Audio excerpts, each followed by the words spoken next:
What's up, everybody? Welcome to another edition of the Irish Breakdown Podcast. It is upon further review, IB Nation or Irish Breakdown Podcast After Dark. Here we go. And it's Sunday night, so you know what that means.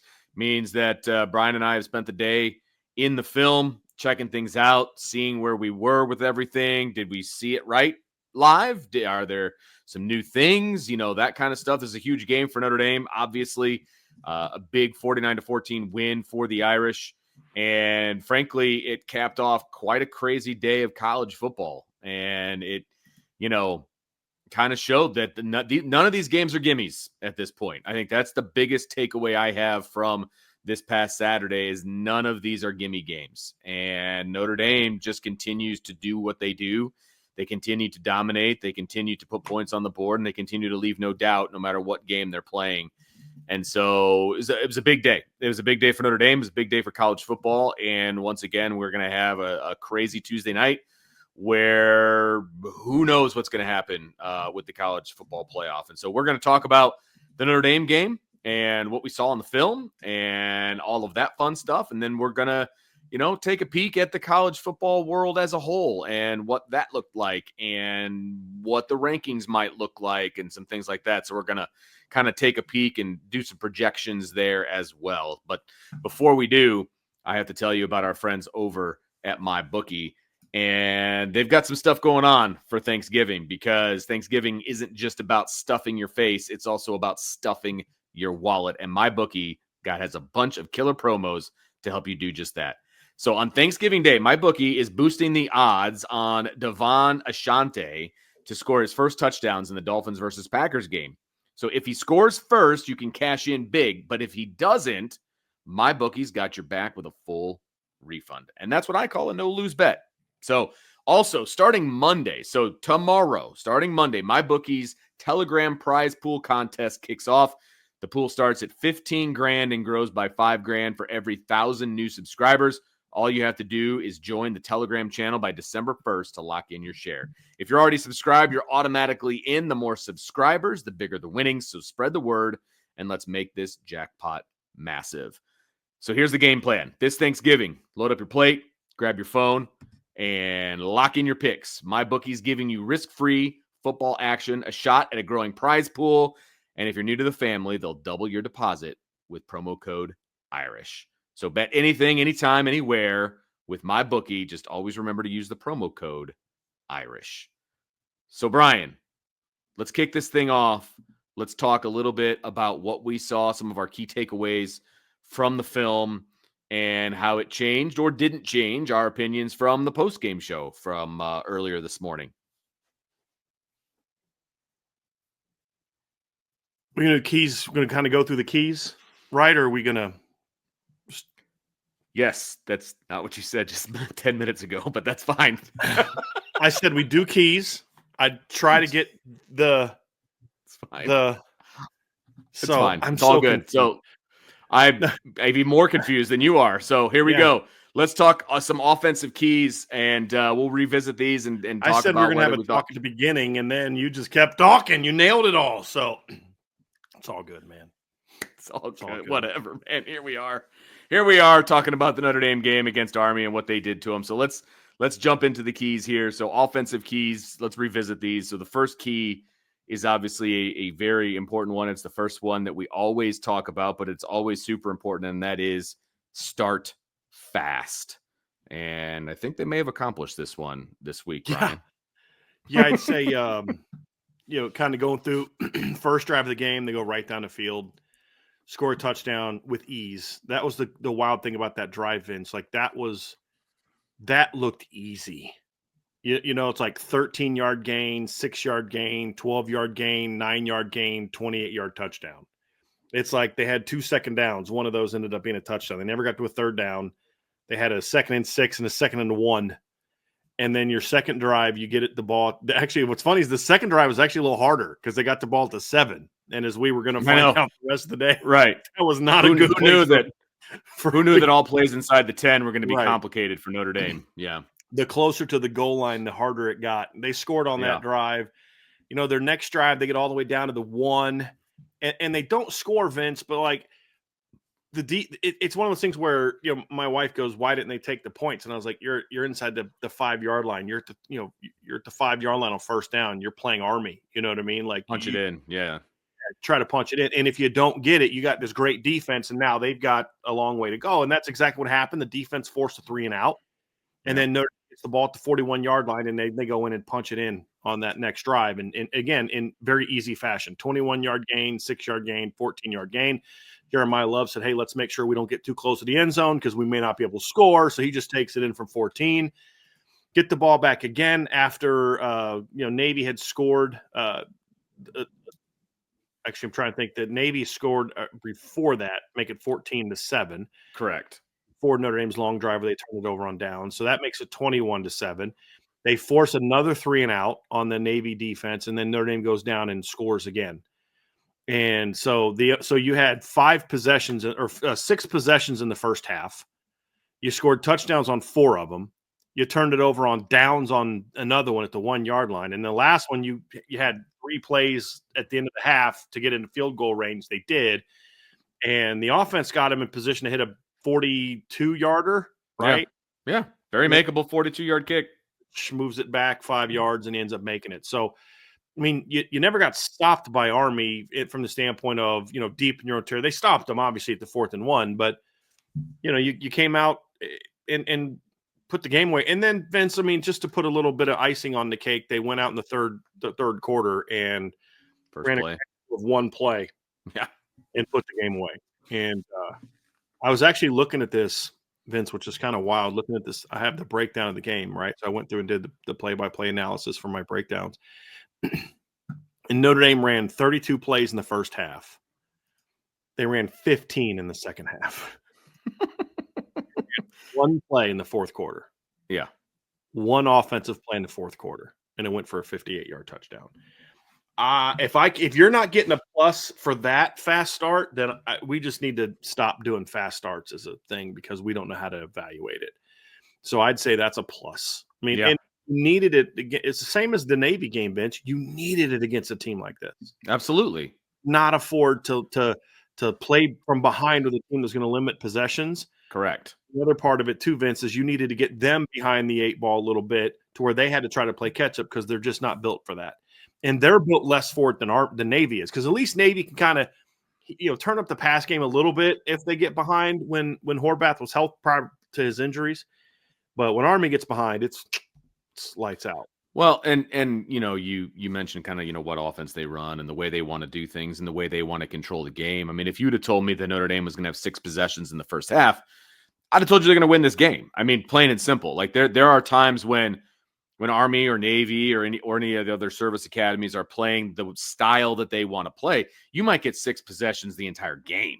You know what I mean? And they had 6 possessions in the first half. And so that, again, there's certain telling type stats, whether it's the turnover margin, whether it's sacks, whether it's, you know, whatever. For me, when they're playing a service academy, it's how many possessions are you getting? And since Notre Dame had 6 in the first half, that meant that they were limiting the productivity of Army, right? And that they were most likely scoring on their possessions. You know what I mean? And at the very least, they're limiting what Army's able to do. So, you know, that was huge to me. I mean, they capitalized on the possessions that they had clearly, which contributes to the fast start. But just the fact that they were able to have as many possessions as they were in the first half, the second half didn't even matter at that point. I mean, they had the 1 possession, 1 play, scores a 68-yard touchdown. And it's like, okay, you know, if you didn't think this game was over before, it's definitely over now.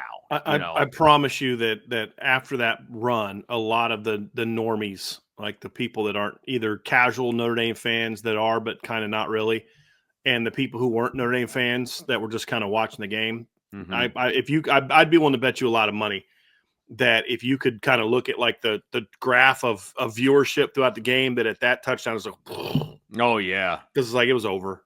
Yeah, you know, so the normies, and it was, out. It was over. I mean, look, we can all talk about how it was probably over to begin with at that point, but then when you have a 1 play 68-yard 10-second drive to put you up the way that they were up, you know that it's probably over at that point, right? I mean, it just was. And so Army's really trying to get like 3 to 4 possessions a half. Yeah, So, absolutely. Notre Dame starts with the ball. If they could get to force a quick 3 and out, go on a nice long drive, all of a sudden it's 28-14, middle of the third quarter. And, maybe they've got a shot to get back in that game. But well, and I think, we saw they talked about it multiple times about the drive that they had against North Texas that took like 13 minutes and it was like 1,000 plays. And, they just took the life from North Texas. You know what I mean? Like that's what they want to do. They want to possess the ball. They want to, keep their offense on because they know that they're going to be outgunned offensively versus the defense for the most part. Like, group of five is a different conversation, but against like a Notre Dame team, the best defense that you have is to keep Notre Dame on the sideline. They just weren't able to do that in this game. And so that allowed the offense then to have that fast start, which set the tone for the entire game. Yep.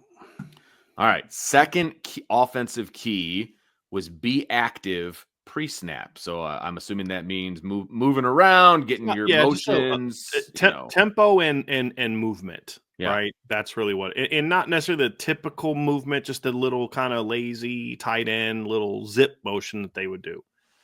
And the whole premise, Vince, was to get like, they're a very good sound, good size up front, disciplined defense. Yeah. And so when you are playing a team like that, what you want to, as you know, Vince, because you've played teams like this. We've seen Notre Dame play teams like this. You want to get them to where they can't just line up and wait for you to snap the ball and know exactly where they're going to be.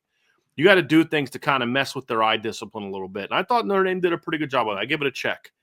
Okay. And we saw sort of the normal tight end motions, but we saw some things where they would kind of send a tight end motion and then like Eli Raridan motions out from slot to slot and they drop back and throw the ball.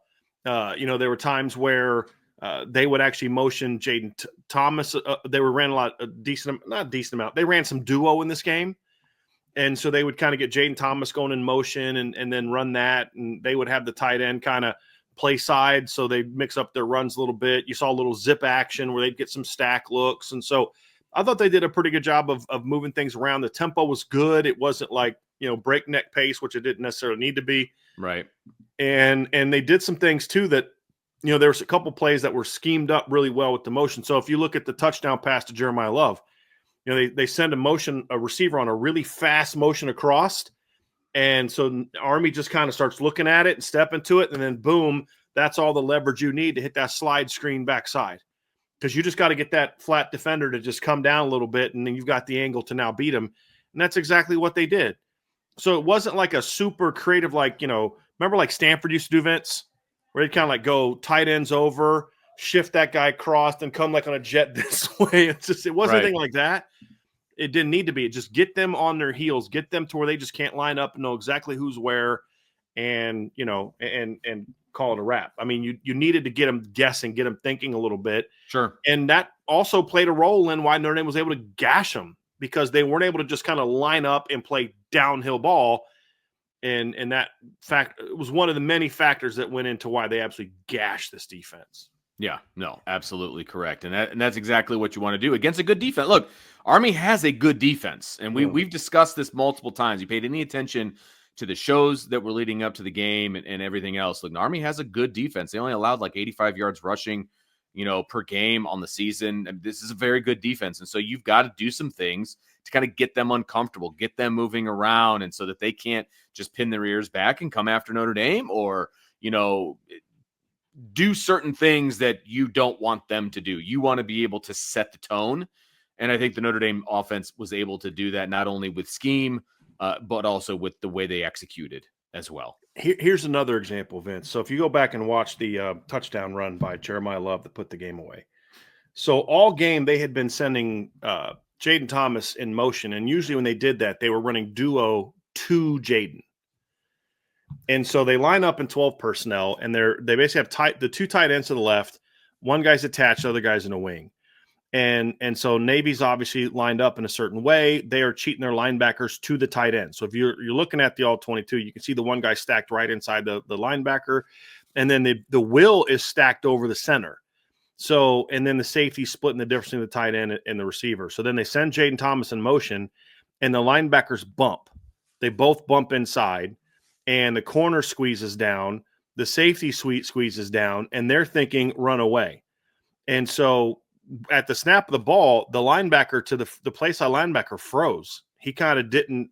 I think he was kind of thinking something else was going to come at him, and it allowed Notre Dame to just get the exact perfect angles that they needed to get on that particular run, and they were able to seal it inside. So instead of running duo right, they ran inside zone left and busted it open.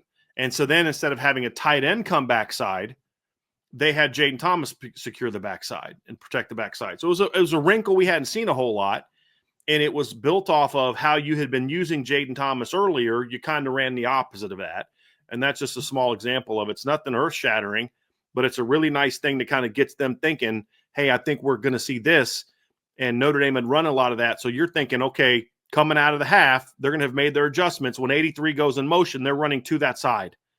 And, they didn't do any other checks except bump their linebackers down. They didn't change their front. They didn't do anything like that.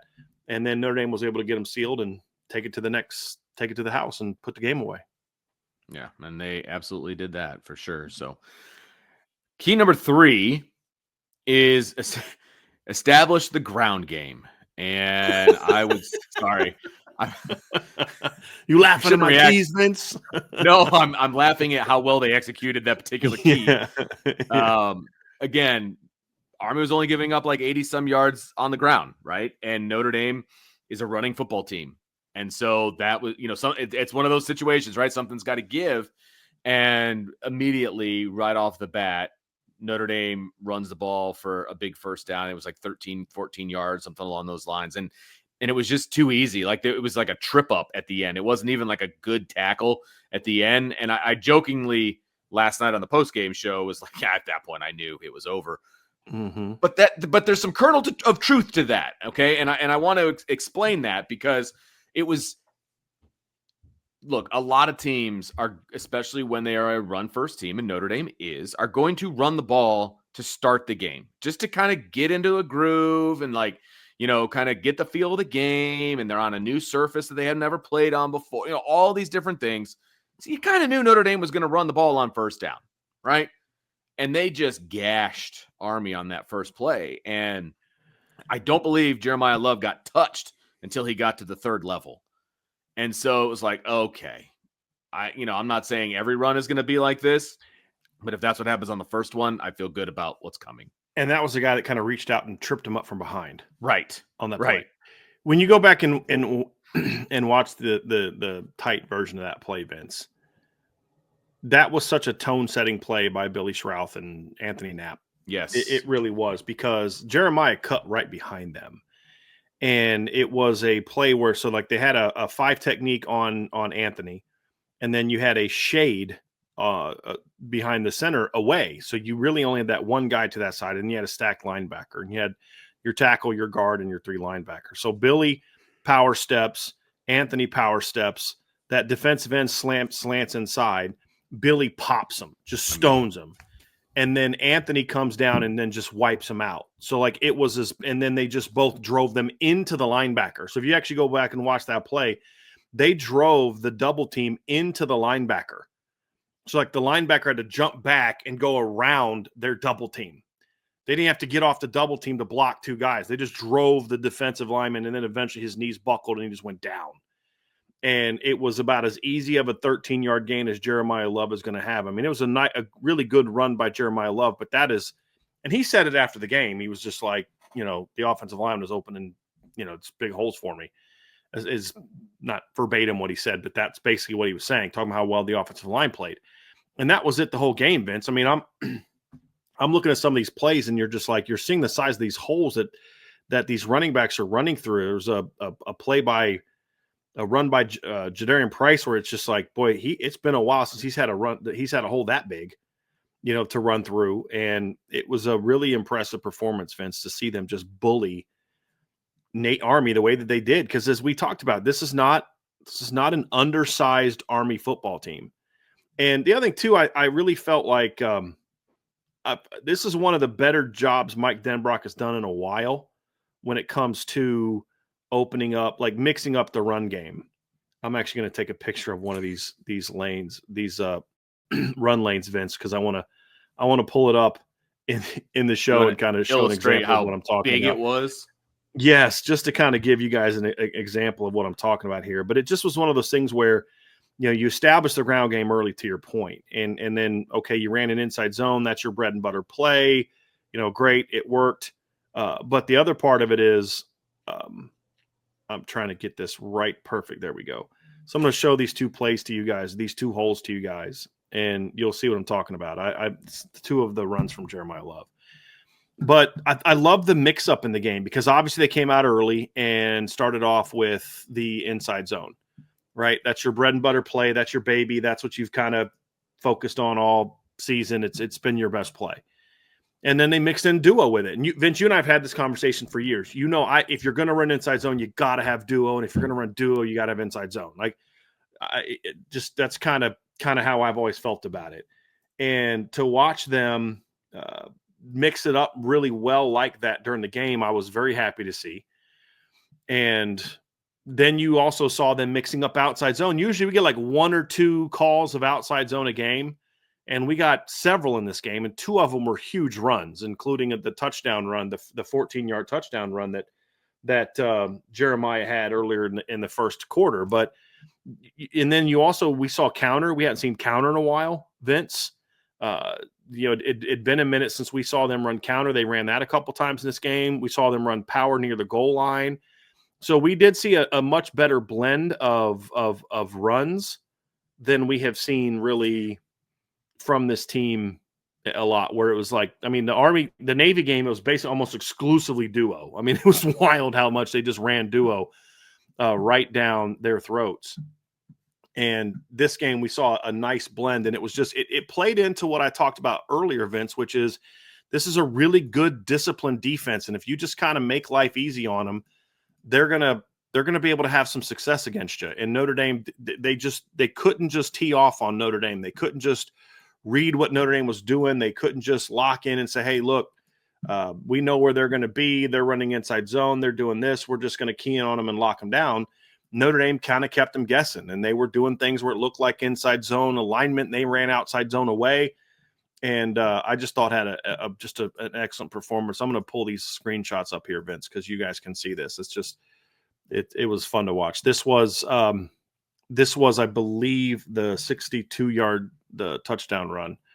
Look at that hole. Like that's I think that's Anthony Knapp getting off to a linebacker, and that he's about to go left. That hole's about to be monstrous. Just a giant hole. It's inside zone.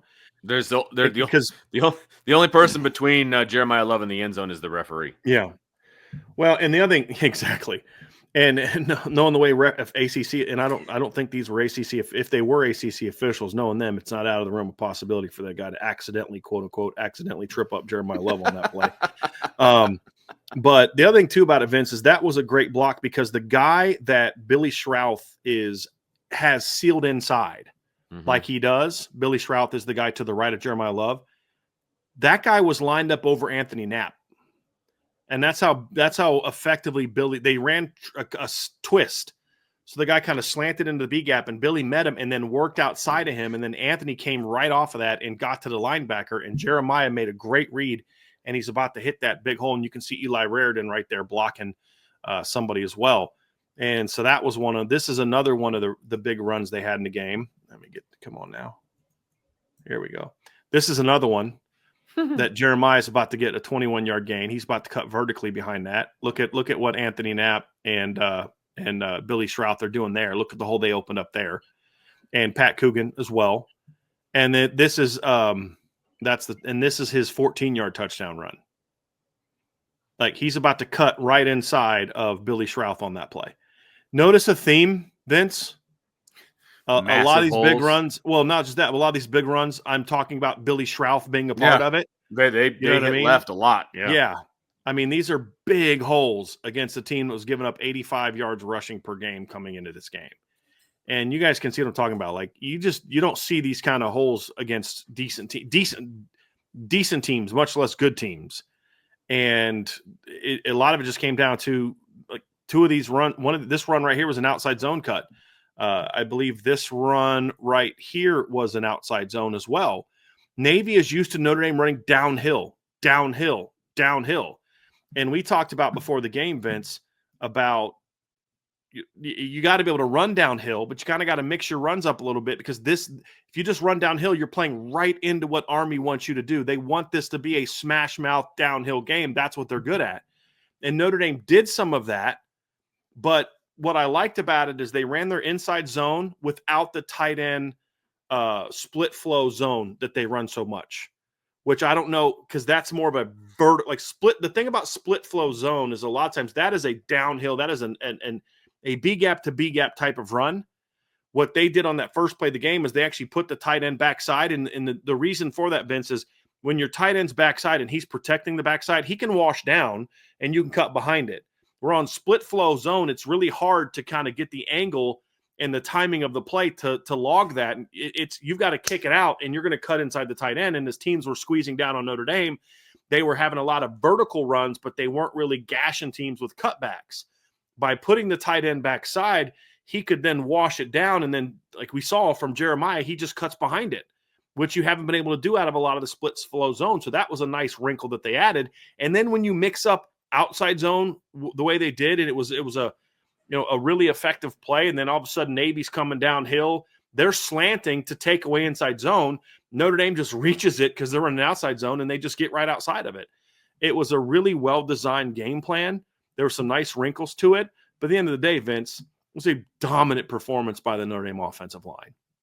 And I got a number for you, Vince. I like numbers. So here's some stats for you. This is the wildest thing. So getting close to the line, when Notre Dame inside the 10-yard line. So once the ball got inside the 10, they had 10 carries for 15 yards.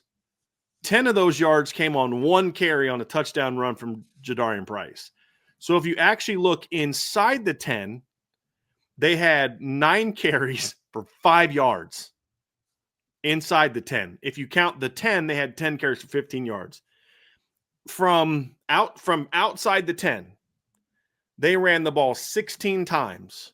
This is just design runs, so this doesn't even include the Riley Leonard scrambles.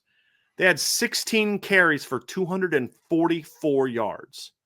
So outside of the green zone, right, the scoring zone, because there's the red zone 20 in, and then there's the scoring zone from 10 in. Some teams call it green. They have all types of names for it. But it's basically from the 10 in, Notre Dame had 10 carries for 15 yards. Outside of the 10-yard line, 16 carries for 244 yards. They had a 75% efficiency rate and averaged 15.3 yards per carry. I'd say that's pretty good. And if you add outside from the 10 and beyond, just add one more carry for 10 more yards onto that and another touchdown. I'd say that's a pretty big plus when it comes to establishing the run game, Vince.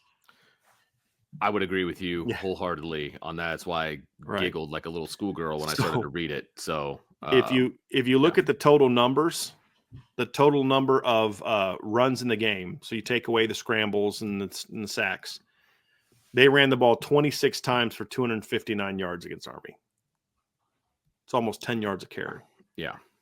They kind of did whatever they wanted, if we're being honest, in the run and the pass game, but specifically in the run game, they kind of did what they wanted to do. And it was well schemed, obviously, but the execution was about as good as it could have possibly been. Is any game perfect? No, but it was about as good as you're going to get from an execution standpoint. It's going to be a good weekend of film in the individual rooms offensively. So I'll just leave it at that. Okay, our last offensive key, was make play action great again. So had to go political on. No, I'm just kidding. I'm just joking with you. I know you did. It just kind of hit me. I was like, okay, that's really funny. I know, right? I laugh. If you can't laugh at that, it works for me. If you can't laugh at that, then No, it definitely works for me. But when you've got the ground game going the way it does, play action just makes all the sense in the world. And I feel like they did that pretty darn well. Yeah, and they didn't run a lot of play action, but like the first, they didn't throw the ball very much. Right. Well, Riley Leonard attempted 13 passes. One of those was on an RPO. One was a sprint out at the end of the game. They had a flea flicker play action that they completed for an 18-yard gain. But the first touchdown was a play action pass. Right. And it was 2nd and 1. It was a great, here comes the run, right? Yeah. 28-yard line. They had just run it down your throat on a couple runs on that drive, right? First play of the game goes for 13 yards. Play right before that, Jeremiah Love just gets easy 9 yards, and 2nd and 1. And Navy's playing tight. They did a little flash fake. So it wasn't like a pistol hard sell. They didn't need it. It just was a little flash fake. And as soon as they did that, the safeties came down. They were in quarters coverage, and the corners were off, which Mike Denbrock knew they'd get in a lot of those rundowns. And they just ran a post corner and just smoked the guy. Yep. So, and it was going to be a one-on-one against Jordan Faison against their corner. And that's a matchup that I'll take all day long. And it was a 3-man route. That's it. It was a 3-man route because they kept 7 in the block. Yeah. Because Army brought 7. And Notre Dame did a great job of picking that up, especially Jeremiah Love, picked up the stray guy. And he came off of it. It didn't look like as hard of a sell because of Jeremiah came off out of his run track, which is exactly what he's supposed to do. You're right. He had to. Picking up the blitz is more important than selling the run action. Correct. And so I thought he did it perfectly, but you're correct, Vince. He did a great job of coming out of, he was getting right here and he's about to sell the fake and he saw the guy coming and he steps right out to it. Gotta go. And it Riley just allowed that was the thing I liked though, Vince. Riley looked fully confident that he's going to pick it up. Yes, 100%. We've talked about this a bunch, right? The confidence level that a quarterback has in their offensive line and how it really wasn't there early on when they were still kind of shuffling some things around, trying to figure out who was going to be where and whether they were going to be any good in those spots. And there was an issue. And I would say the last 2 to 3 games, Riley Leonard has very clearly, he trusts his offensive line at this point. I think he really does. And it's clear because his eyes are not down on the line anymore. He doesn't have the happy feet that he had in the past. He's keeping his eyes downfield. He's looking for what he needs to do and staying inside the pocket. So it's very obvious by the play that he trusts what the offensive line is going to be able to do, especially in that specific situation. And I know we're kind of harping on this one play, but look, they brought 7. They brought 7 guys. The odds of them getting somebody home are good, right? And Riley looked like, hey, these guys got it. I'm just going to stay right here in the pocket, step into the throw. That's one of the better throws that he made. I mean, it was on the money. Yeah. It was thrown with conviction. It was the right read, and it was a touchdown. I mean, that was great. It was great. So if you look at the sequence of events, they ran that play action pass. The next time they ran a pass play was the screen pass for a touchdown. And then the next drive, they had a drop back, a quick game, back-to-back 14 completions, a play action pass where Riley scrambled. And then they proceeded to run 4, 5, 6, 7, 8 straight run plays. And then they come back with another play action pass, throws it to Mitchell Evans. And then Riley only had really 2 true drops after that. The rest were those end of half, 30 seconds left. They ran a play action off of that and he scrambled for 4 yards, but it was more of a play action to set up the protection than it was a true play action. And then the second half, he only attempted 2 passes. He attempted he had a play action, the play action flea flicker for 18-yard completion. And then you had a quick game and then the game was he was out. His game was over. Yeah. Yeah. He was out after that. Yep. So, I mean, you talk about your first touchdown comes off of a 28-yard play action pass. Yeah, I'd say that. I mean, I give them a check. They didn't run it a lot, but they didn't need to because they ran so well on when they ran it. It was effective. I mean, right. But I think that played into the overall sense of, like those 2 run plays I showed you. I mean, there's no safeties to be seen. I think part of that is because Notre Dame was getting the ball outside and the safeties had to give some help outside as well. Yeah. And they had to protect the alleys a little bit, which factored into just a dominant performance. So that's going to do it for our offensive keys to the game revisited. Make sure you hit that like button, that subscribe button, that notification bell, share with your family and friends. And, of course, jump on the boards@irishbreakdown.com. There's going to be some breakdowns on there that Brian's been working on today, and he will continue, I would imagine, working on them tomorrow and get those all posted. And jump on the boards. That's where you're going to get it. Boards@irishbreakdown.com. Great discussion over there. Some great topics actually being thrown up there this weekend. Some really, really good stuff. So make sure you head over there. Again, it's money well spent. and you will not be disappointed.